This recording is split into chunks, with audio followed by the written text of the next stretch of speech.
tried to call me out. They forgot a real nigga don't need clout.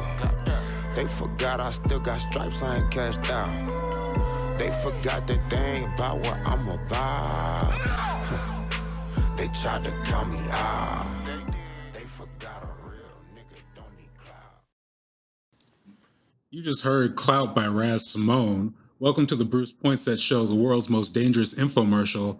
Along with my producer Ado, we bring you this bi-weekly news, interviews, and commentary experience from the Numbers FM studio at the Portland Art Museum. You can catch the full show every second and fourth Wednesday at 7 p.m. on the Numbers FM 96.7. You can also catch clips on youtube.com/Bruce Poinsette. And if you want exclusive bonus content, become a member at patreon.com/Bruce Poinsette. Right now, we're live on Twitch at twitch.tv/thenumbersfm. That's numbers with a Z. And we begin every show with news stories you might have missed, but should definitely be on your radar. So now, without further ado, the news. Our first story comes from OPB by Jonathan Levinson. It's titled, Portland Police Investigation Clears Officer Who Joined Oath Keepers Militia. According to Levinson, a Portland Police Bureau investigation concluded that one of its officers did not violate professional conduct directives when he joined the Oath Keepers in 2018.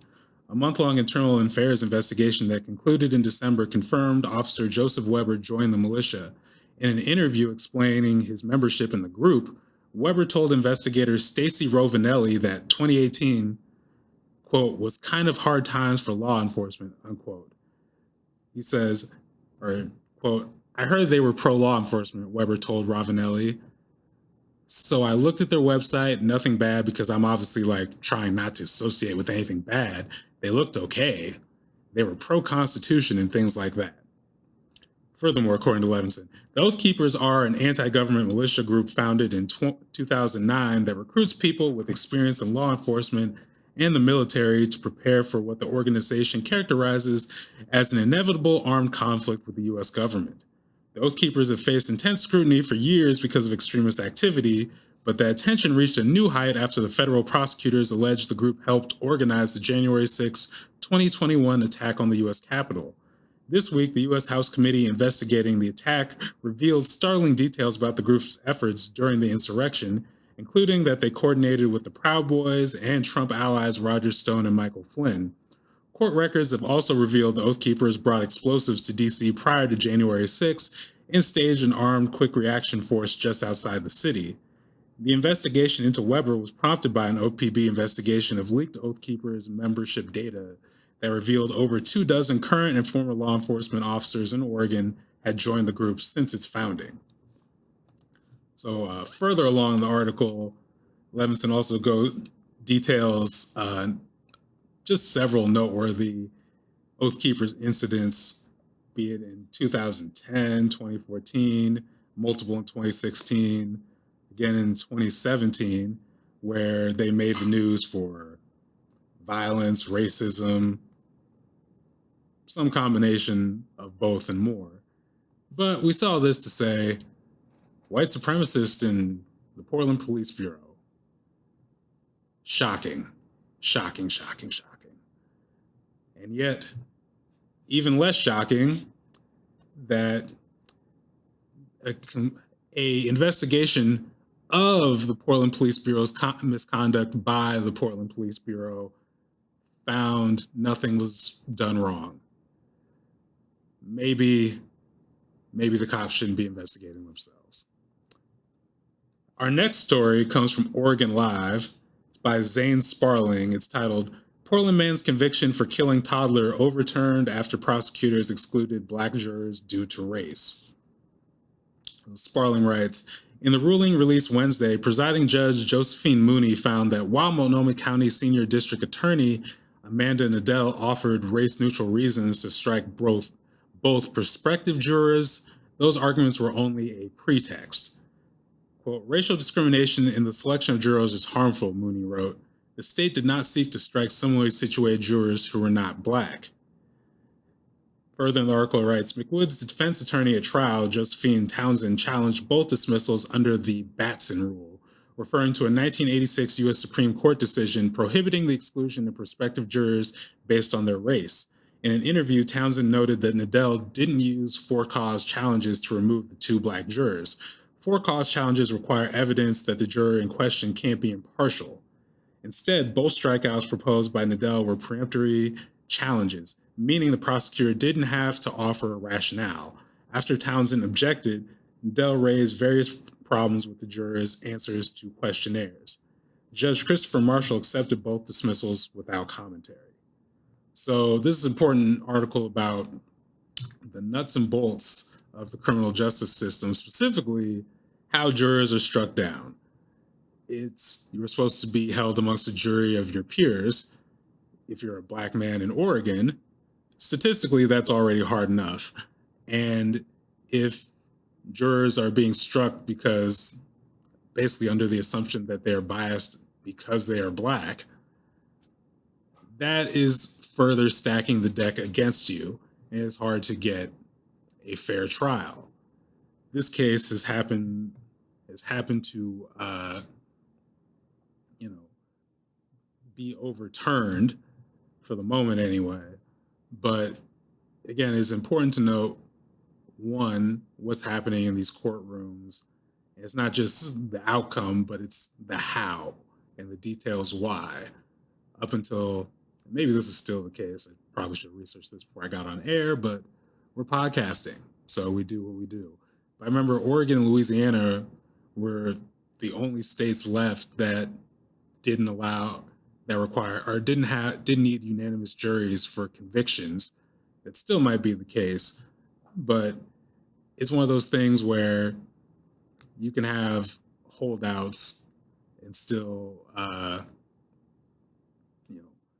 get a system that disproportionately wrongfully convicts black and brown people. But this is another,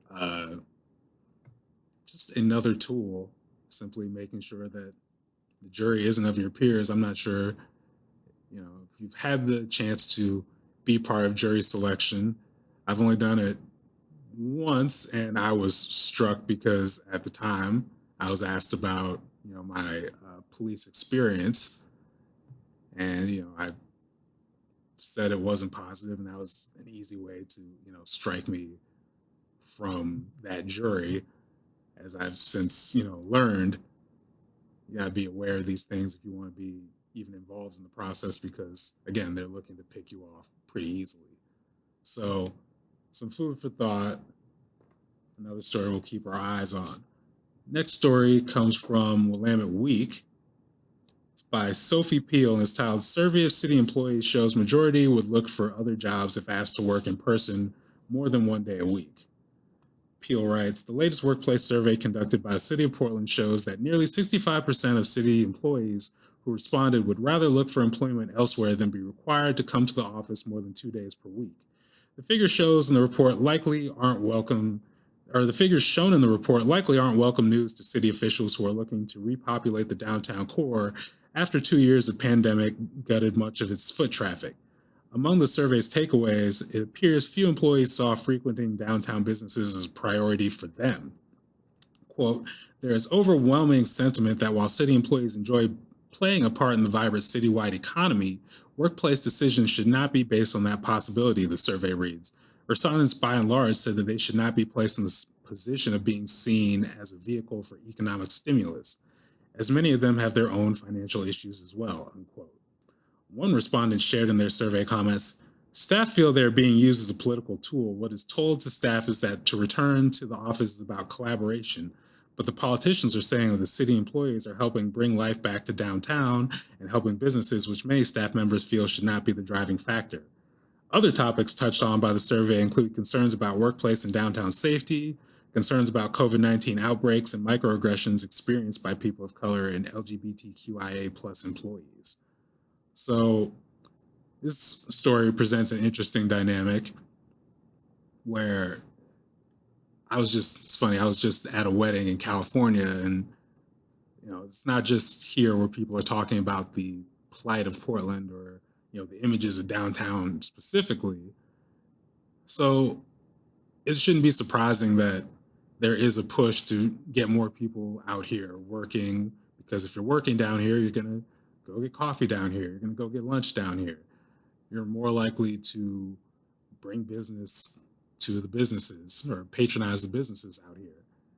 However, a lot of city employees seem to have caught on that that's essentially using them and putting them at risk of their own safety or at risk of other things. It talks about microaggressions in the workplace and other things like that, where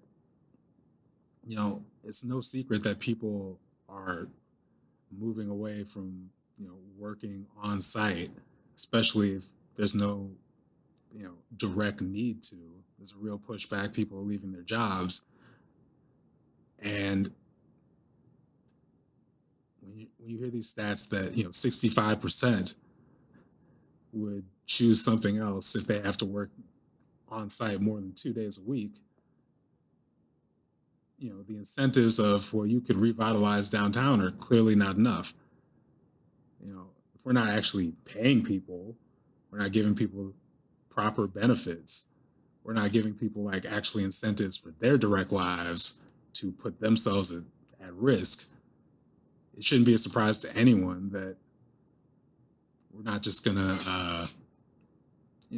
bow to being tools to stimulate the economy.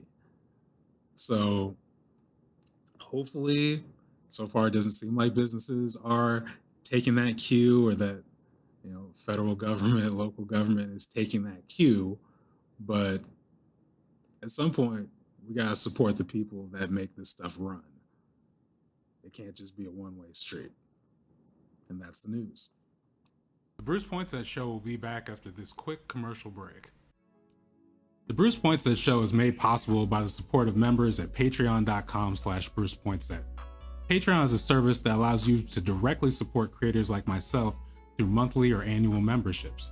Become a member for as little as $3 a month and get access to exclusive bonus clips and live discussions. Check out this clip from the page. Are you defending the prequels? Where does your defense end, Bruce? So, you know what? Maybe this might surprise you, but yeah, the whole meal deal. I will defend the prequels, kind of. Again, I also had a disclaimer at the beginning that I would not put money on me if I were betting on this as a viewer. But will I defend the prequels? Yes. If you enjoy this content and believe in the community I'm trying to build, please support by becoming a member at patreon.com/Bruce Poinsette. Welcome back to the Bruce Poinsette Show. If you're familiar with this B block, you're probably familiar with the segment we do every now and then called Hotep or Ferengi. Woo! Which, is inspired by a certain section of the Black manosphere that's become more pronounced, at least in the media or social media spaces anyway, in the last few years. And a lot of that was spurred by a man by the name of Kevin Samuels. So, he got really famous for coining the phrase, we'll say, of high value man. What makes a high value man? Yes. And as you may have heard, Kevin Samuels recently passed the age of 50 something. And, while my first inclination was, we got to do a Hotep or Ferengi, because this is, a moment when the avatar for the Hotep side of that and kind of the Ferengi side of that, has passed. But we also, I don't necessarily believe in karma, but not really big on just really going in and making fun of the dead.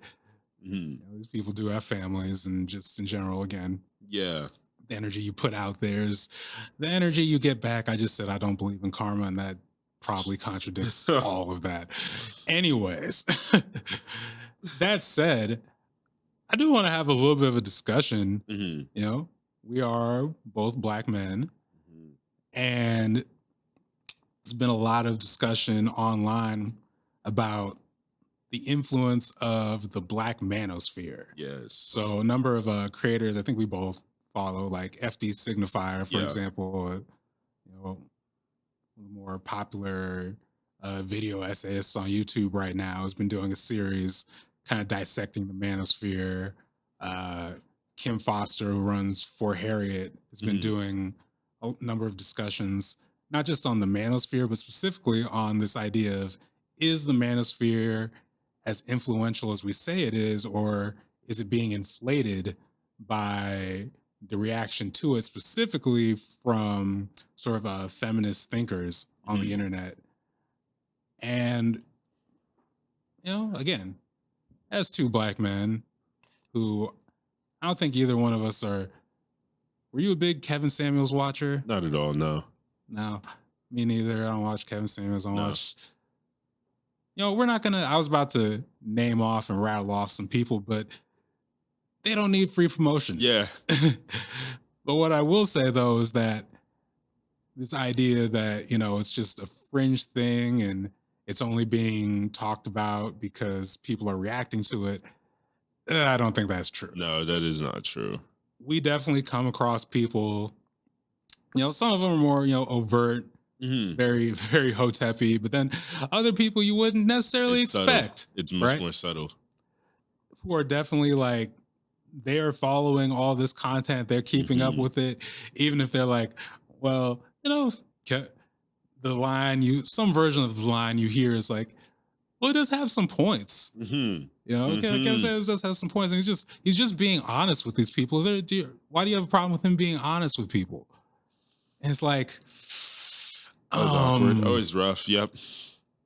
You know, this whole, if honesty is just, you know, talking about basically like a woman has this place, if you're trying to attract this woman and you're trying to do all these things as a man, you better hit these, you better be making this much money. Yeah. You better be doing this, that, and to be fair, like he got a lot of attention for how he put down Black women, and all that criticism is deserved. But also, you know, he was an equal opportunity offender in just ruining Black men as well. Yes. You know, he really covered the bases of Black men and women and tearing down collective self-esteem. So, you know, good on him for that legacy, I guess.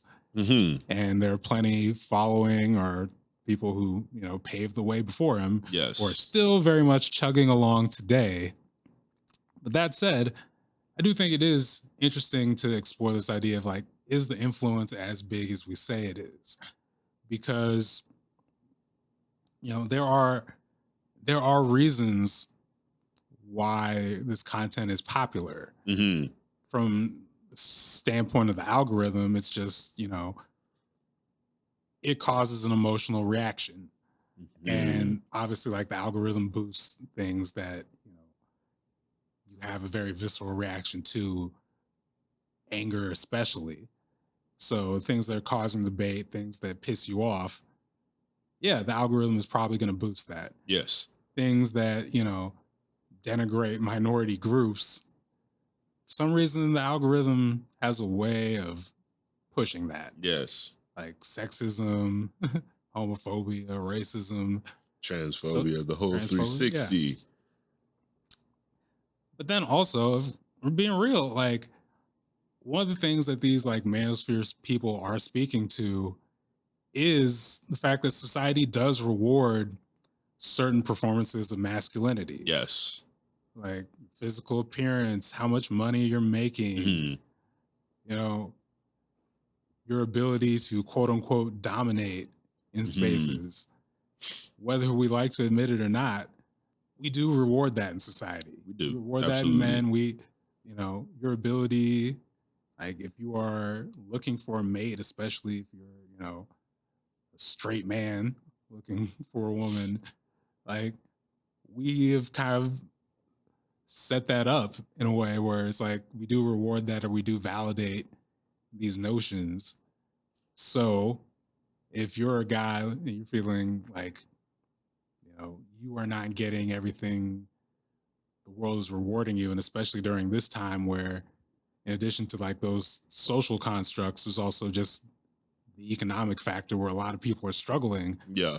Like stuff like Kevin Samuels and this manosphere stuff, the same way I shouldn't say this manosphere, but like the black manosphere speaks to people the same way the larger, manosphere and particularly the white manosphere speaks to people in the same way it's radicalizing a lot of white men and boys out here to be just the worst. Like that is very much tied to the fact that people are struggling out here. Yeah. And when they're struggling, again, they gravitate towards those things that can scapegoat people and say, it's not your fault. It's these women's fault. It's society's fault. It's the minorities who are taking your jobs and your opportunities. Obviously, it's still worrisome because, again, it feels pretty transparent, but it is getting a lot of people. And it is, we use this word radicalizing, but I look at it especially from a standpoint of just, again, as black men, like people I know who don't watch that stuff, but, if we're having a talk and they start seeming to repeat or at least like start alluding to those lines about, what a black man should be or taking a step further, like, taking like the way people talk about school curriculum or like limiting, expression in school or like feeling like I'm not the too much, too fast stuff in school from people who you would think are like otherwise progressive. Yeah. And you're like, okay, I'm seeing the intersections. Like it's not just the black man lace. I'm seeing how like a bunch of like Tucker Carlson, Fox News type stuff is also kind of like coming through that pipeline to you. And it's like, what do we do about this? Because it's one thing to just look at it and say, that's them over there. I don't watch that. So what does it matter? But it's clearly affecting people. It's clearly playing on, established tropes and ideas. And if nothing else, just from like a selfish standpoint, like the way women, non-binary people in particular see me as a black man ends up being also shaped by these people's like outsized influence in society. Like, I don't know about you, but do you feel like when you go out now, like you got to be like, I got to put on for black men that much more because otherwise people are just going to assume I'm, one of the, yeah. It's so difficult because I think it's really interesting because like I feel like I've noticed the manosphere conversation more recently more than I have ever in my life, but I think it's existed for a long period, if not all of my life, like the concept of the manosphere. And I think what's really difficult, especially when it comes to the topic of black men, is that we are already viewed as aggressive and angry figures and hard-headed figures in society. So when the negative connotation of now you have black men in media looking super ignorant and being super unaccepting, and you have a lot of black men who are following this, like so many black men refuse to acknowledge trans lives in general. Like so many black men are still extremely homophobic. Even like it was really interesting. I don't know how this crossed over to you. I'm a believer of like a lot of people in communities. I'm gonna listen to the community and how they feel about issues. And I don't know if you listened to the recent Kendrick Lamar issue or album, but his use of the F word on the album made a lot of people in the queer community uncomfortable. I don't think anyone was trying to cancel Kendrick Lamar, but I noticed a lot of like, especially black men being like, nah, but this wasn't for you. Like this was made for us, da-da-da-da. And it's like, but you're not the ones who are made uncomfortable by this moment. It's not your job to be uncomfortable. It is as of our job, again. And like, that's like, again, no one's trying to cancel Kendrick. We still love Kendrick. But I think in that, when those are the images that are being seen from the mass majority of public Black figures and like all of that, I think, yeah, it does kind of make it difficult to move around, or like I feel to even be viewed as a comfortable figure for people around me. And this is as someone who has a lot of queer people in my life and all of that. Like, I think I do feel like I have to do not extra, because I don't think it's being extra, but I do think that it's like I have to be very aware of like how I'm moving, because like of these people and these figures who are doing insane, crazy shit around us. Oh, that's right though. Like in a lot of cases, you know, you see this, and part of this also this mass reaction is just to having to acknowledge, especially like queer people, in a way that you didn't have to do like in the 90s, or at least like publicly anyway. And you see this pushback, you see just like this is like vitriol and like not even very low-key hatred. And like it's one thing for us to like look at like a Kevin Samuels or these other commentators and be like, oh, that's just this corner of the internet over here or whatever. But yeah, like you said, when we start talking about Kendrick Lamar, when we start talking about more, you know, I think more like even like overt just expressions of transphobia with like a Dave Chappelle or someone, like it's very, very much mainstream figures putting out stuff that, you know, a lot of people are consuming. I mean, I got into, as we, you know, talk about Bruce's stories here. It's like I got into a little argument with a friend of mine, with a trans friend of mine, over the Dave Chappelle special. Not over like I wasn't defending Dave, but just over my choice like to watch it, period. Yeah. And I understood their point of saying like, okay, you're hearing these things about the special, so why are you going to watch it? And my stance at the time was like, okay, like I just want to know what is actually, I want this in like context, and I want to know what's being said. And you know, I watched it and I was like, yikes. And there's one point, for those who haven't seen The Closer, you know, there's a point where Dave brings up North Carolina's like trans exclusion laws with like, or like banning trans people from like the bathroom laws. And he's actually trying to make a point about how like it's a mean-spirited law, but someone in the audience is like, as soon as he mentions the law, like starts like cheering for it. And you know, he has a moment where he has to pause and be like, no, it's a mean law, something like that. Yeah. Right? And it's like an obvious parallel for the story he talks about of why he quit Chappelle's show. Yes. Where he talks about, you know, doing this blackface pixie skit and someone laughing the wrong way and him just feeling uncomfortable. But in this moment with The Closer, like he acknowledges, hey, no, you're laughing at the wrong thing, but then continues on and is very much since double, triple, quadruple down. Yes. On like, even to the point where he got attacked by a person on stage who ended up having like, I think it was actually like a knife, legitimately, like didn't pull it out on him, but like legitimately like tackled him, attacked him, and they whooped that guy's. Yeah. But that's another story. But what I didn't hear, and I found out in a clip later, is like when he got up from that, the first thing he says is like something along the lines of, I think a trans person tried to attack me. And it's like, wow, we are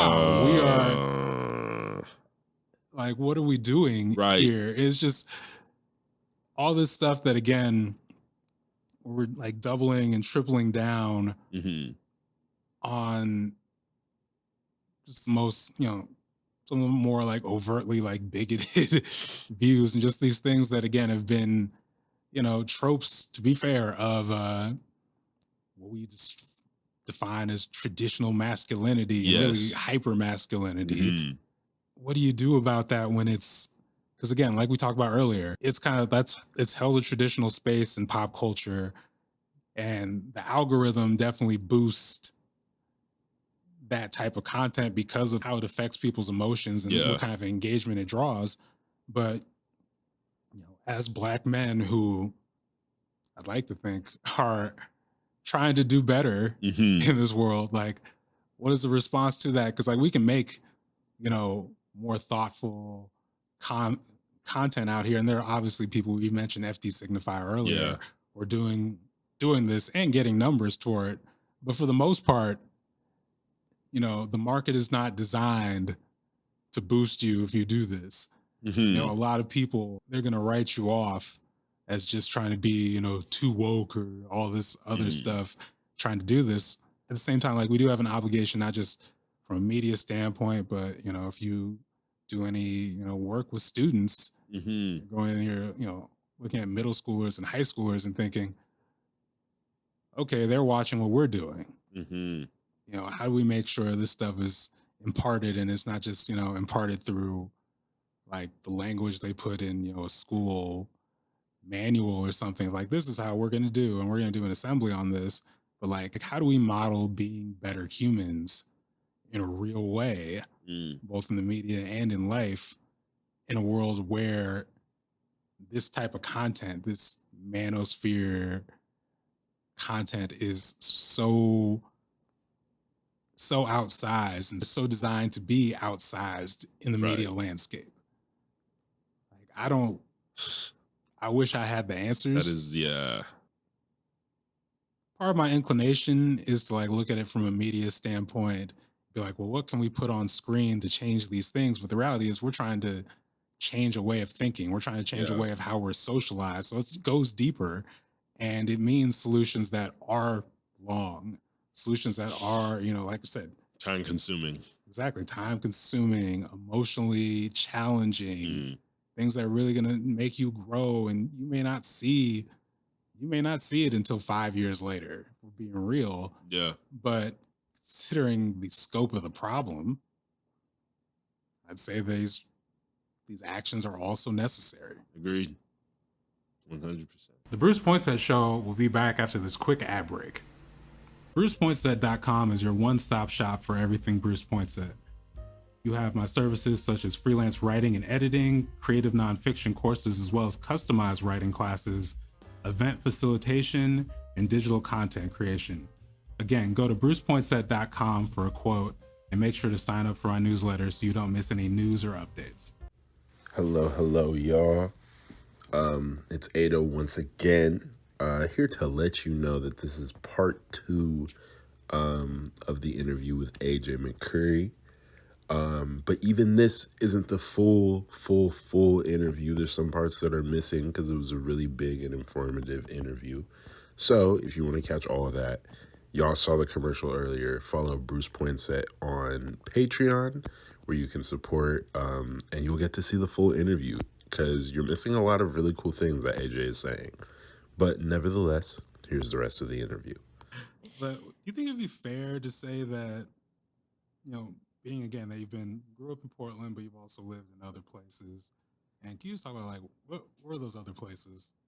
So I briefly lived outside of DC as a teenager, and that was very different. And partly, like, the thing that I noticed about living in that part of the country, it's very transitional. And so people come and go relatively quickly around administrations, around like DC jobs that have a very different expiration date.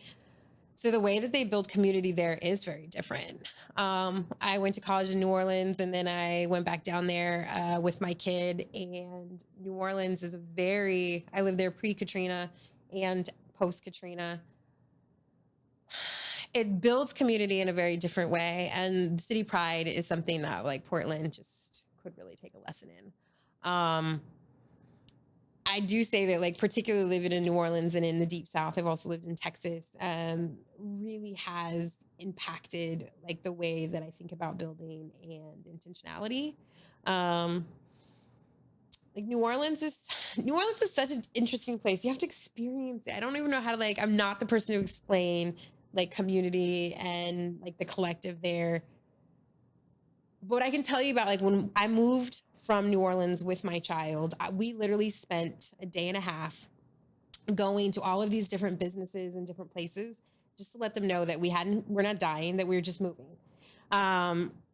So we went to all, like, these places that we frequented regularly, both in our neighborhood and just throughout the city. And it was, like, something I knew I intentionally had to do. We did not go back to New Orleans for like 2 years. And then we went and we were there for like 2 weeks. And I kid you not, this happened more than once.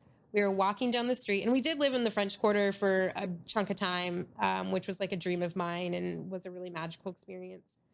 And New Orleans is way more than just Mardi Gras and boobs. It is. It's way more than that. We were walking down the street, and my child is, kids grow, right? He's 2 years older, bigger, looks different. I have people that ran out of their shop. Is that AJ and Hobbs? Is that? And I was like, y'all remember? Like, we haven't been here in 2 years. I didn't write you a letter or anything, but like, that is the way that community is. There's a place called the Cake Cafe, and I'd worked right by there for a good amount of time. And when I say we went in there just like to get a little cupcake, because they do have these amazing cupcakes. If you're in New Orleans, go to the Cake Cafe in the Marigny. When I tell you the entire back came out to say hi to us and like marvel at how much my child had grown, like it was the most, to this, I still get chills. Like the community building is so intentional, and people, I will say part of it is just like a slower model there, right? Like people can take just a minute to say hi. We in Portland, like we talk about that we're this liberal, progressive, small business place, but we won't look each other in the eye and say hi. We want things to happen and exist, but then we're too lazy, too busy, too tired, whatever, to show up. And the big difference that I know about New Orleans is the concept of you have to be in community to have community is not lost there. Here in Portland, we struggle with that reality. Like, to have community, you have to be in community. And to be in community means that you have community. It means you cannot have community just from your phone, from Instagram or Facebook. And I'm not knocking social media, because it is a very amazing, helpful tool. But we actually have to be around each other and build and regularly contribute and regularly show up. And that is something that really we're struggling with here in Portland. And I mean, it's just a very different intentionality. Like, I also use Mardi Gras parades, right? So I lived on a parade route for a while off of St. Charles. In my balcony, you could see the parade. So we lived in the prime place for that, to parade. And parades are a big deal during Mardi Gras. And during Mardi Gras, you become friends with whoever you're parading next to. So we would go to St. Charles, but you could see my apartment. The amount of people that I brought into my home, strangers, complete strangers, you would never do this in Portland. This is just, people were like, you lost your mind? I literally would bring, tons of different, like, other people into my home so they could use a bathroom because it was right there. Oh, you gotta, come on, bring your kid, whatever. Do you need some water? Do you need a minute to sit down? Like, it's fine. Like, I ended up watching a parade on my balcony with this mom and her little kids because they were overwhelmed, but like, one kid didn't want to leave, and and I was like, well, you can like nurse up here. We can chill. Like, it's totally fine and safe. We can see the parade. Had a great time. It's a very different sense of like community and connectivity, and it's intentional there. I still am in contact with people that I have met as a bartender in New Orleans and at parades on social media that we like regularly talk. They're like, I just, donated to some kids, like, I don't know, summer camp thing from a relationship that was just like, we paraded together. So I think it's very different here. Somebody once told me that Portland reminds them of, I've never been to like Sweden or Denmark or any of those Scandinavian countries. But they're like, we really have that kind of isolated, kind of distant vibe. And I see that. Like, it's not, I mean, we talk a good game, but like, we really struggle. So, I mean, living away has informed how I organized in a lot of ways. Yeah. It's interesting, especially when you talk about this idea of just like actually slowing down to build community. It's something that I think about always, after it could have been helpful, just something goes wrong after some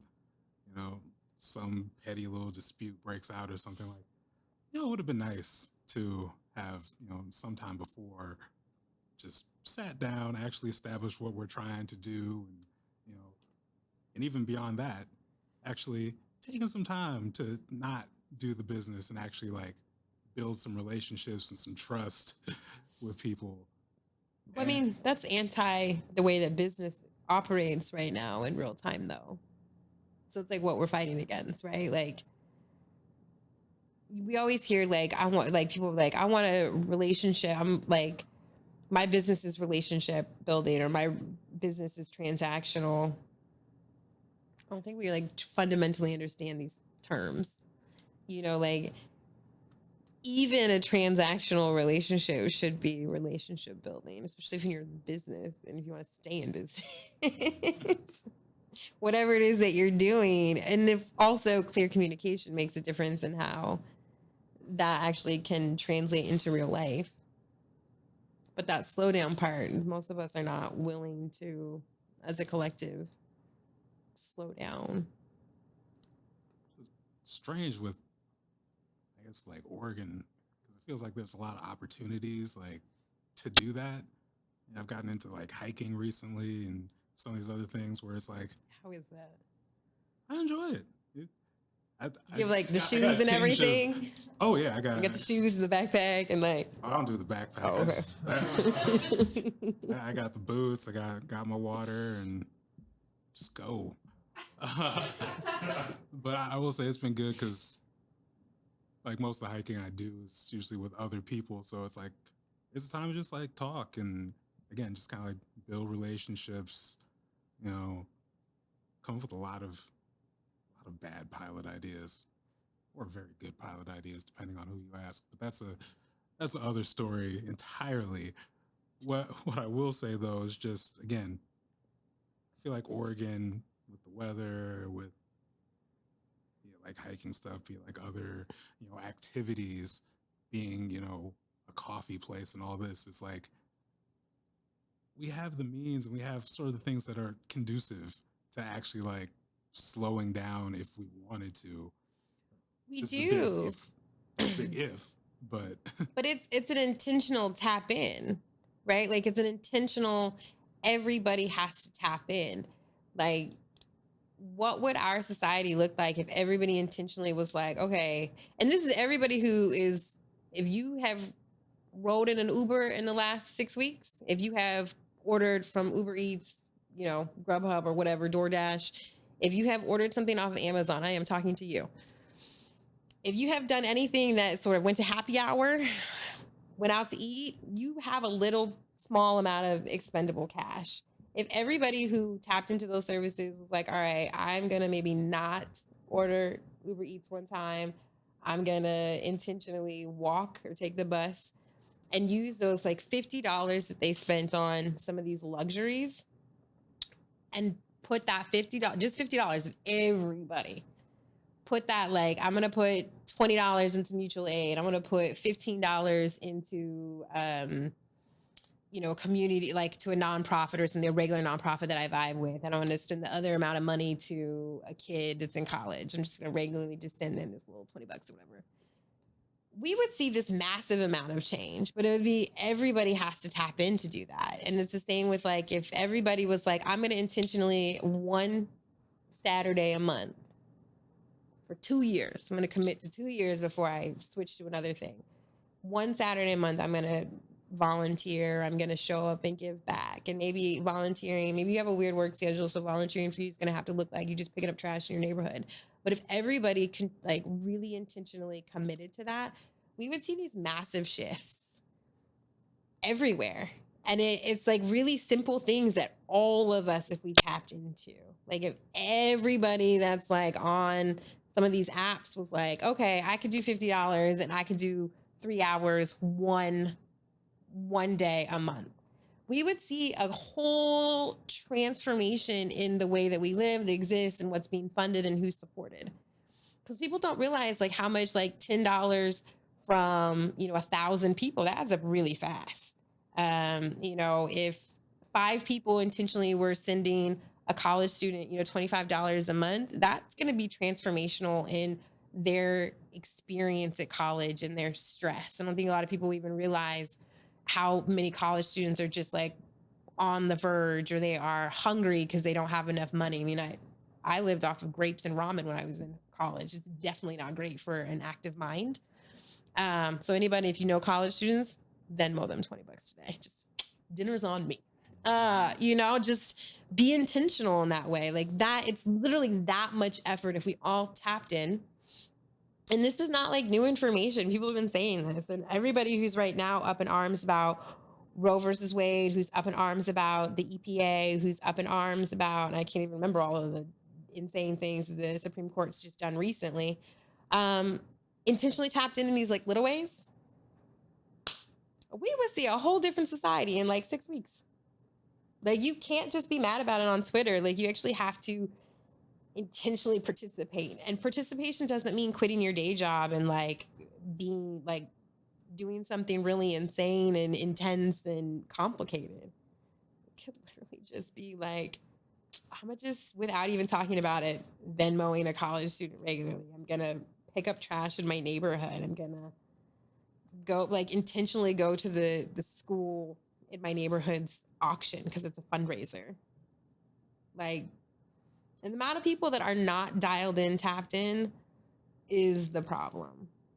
Like, we've got 800,000 people in Portland and, 600,000 of them too busy to vote. I'm not even talking about the folks that are not registered to vote. Like, we got to touch base with them and work on that. But like, something that like literally impacts our taxes, our how we function as individuals, you can't, so it's like, if we all intentionally tapped in just a teeny bit, we would have this incredible different experience.